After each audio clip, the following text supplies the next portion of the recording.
এটা এভাবে এই যে এই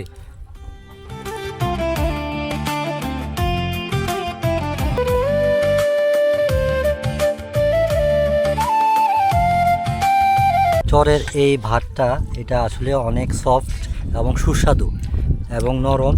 এটা একেবারে মোলায়েম। আমার কাছে মোটা চাল হিসাবে এটা একটুও খারাপ লাগতেছে না, বরং ভালো লাগতেছে। ডিফারেন্ট একটা টেস্ট পাইতেছি আমি। স্পেশালি ডাল ছাড়া তো আমি খেতে পারি না। অসাধারণ, মানে ভাষায় ব্যক্ত করতে পারবো না। আর এই বাতাসের মধ্যে আমরা ফাঁকা জায়গায় দুর্গম চরে দুপুরের খাবার খেয়ে নিচ্ছি।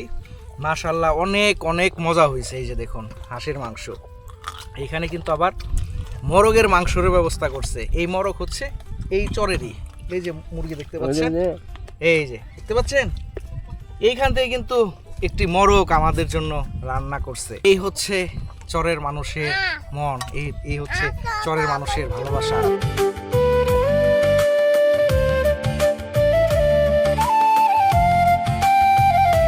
অসাধারণ, অপূর্ব। এখানে মূলত দেশি হাঁসের মাংস, এই চরে ঘুরে বেড়ানো মুরগি, ডাল এবং দেশি মুরগির ডিম। অপূর্ব, অসাধারণ হয়েছে খাবারগুলো।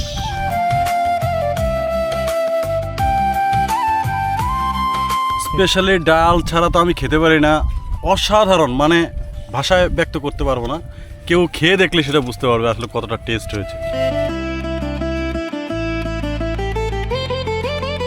খাবারটা অসাধারণ হয়েছে। আসলে আমি মোটা চালের খাবার খাইতে অভ্যস্ত না, ভাত।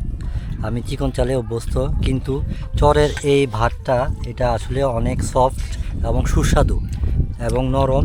এটা একেবারে মোলায়েম। আমার কাছে মোটা চাল হিসাবে এটা একটুও খারাপ লাগতেছে না, বরং ভালো লাগতেছে। ডিফারেন্ট একটা টেস্ট পাইতেছি আমি। খাবারটার ভাতটা একটু মিষ্টি স্বাদযুক্ত। বন্ধুরা, অনেক দিন হয় দেশি মুরগির ডিম পাইও না, খেতেও পারি না। এই যে আমাদের জন্য দেশি মুরগির ডিম ব্যবস্থা করছে। মাশাআল্লাহ, দেখতে পাচ্ছেন দেশি মুরগির ডিম অবশ্য ছোট হয় সাইজে। এই যে এটাকে রান্না করছে, আসলে কত কিছু রান্না করছে। আমি সত্যি ওনাদের কাছে কৃতজ্ঞ থাকবো।